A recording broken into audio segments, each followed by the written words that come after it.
আমি বিগত 2-3 বছর ধরে সিনেমা হলের যে দৃশ্য দেখতে পাচ্ছি সিনেমা হলে গিয়ে, এটাতে আমার খুবই ভালো লাগছে, খুবই আশাবাদী। আমাদের বাংলা সিনেমার দর্শকরা তো আমাদের অনেক আগে থেকে তৈরি ছিল, হয়তো তারা ওরকম সময় পাচ্ছিলেন না কিংবা উৎসাহ বোধ করছিলেন না সিনেমা দেখার জন্য, যেটা গত 2-3 বছর ধরে দেখা যাচ্ছে। তো এবছরও মনে হয় সর্বাধিক সিনেমা মুক্তি পেয়েছে, প্রায় 13টার মতো।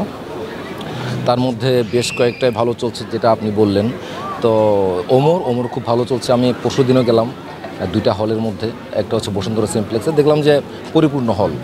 তো এটা চলছে, এখন দেখা যাক। আর গল্পটা যেমন আশা করছি দর্শকের ভালো লাগবে আর কি, কারণ যারা দেখেছেন তারা প্রশংসা করছেন এবং তারা বলতে চাচ্ছেন যে আমরা এই ধরনের সাসপেন্স থ্রিলার এক বসায় বসতে দেখতে পেরেছি, বোর লাগেনি। এটাই আমাদের জন্য অনেক বড় একটা পাওয়া।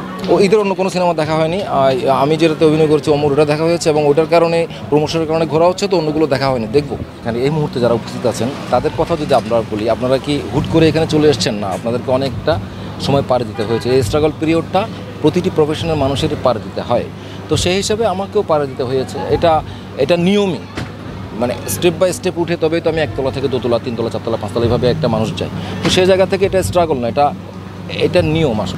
যে কোনো একজন কো আর্টিস্টের সাথে একটু কথা হচ্ছিল, উনি কিছু ডিফিকাল্টিসের কথা বলছিলেন আর কি, যে রমজান মাসে উনি কাজ করতে পারেননি, কারণ ওনার পরিবার থেকে কিছু বাধা ছিল। অনেক ধরনের প্রবলেম তো মানুষের থাকে।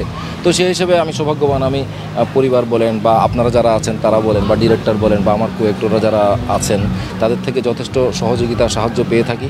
এটা আমি নিজেকে সৌভাগ্যবান মনে করি। করিম চাচা, আপনার প্রিয় মানুষদের কখনো বিপদে ফেলতে চাইবেন না স্যার। তাহলে আমাদের বিপদে রাখা কি ঠিক হচ্ছে? এজন্যই বিজলি কেবলস সবচেয়ে ভালো ও নিরাপদ।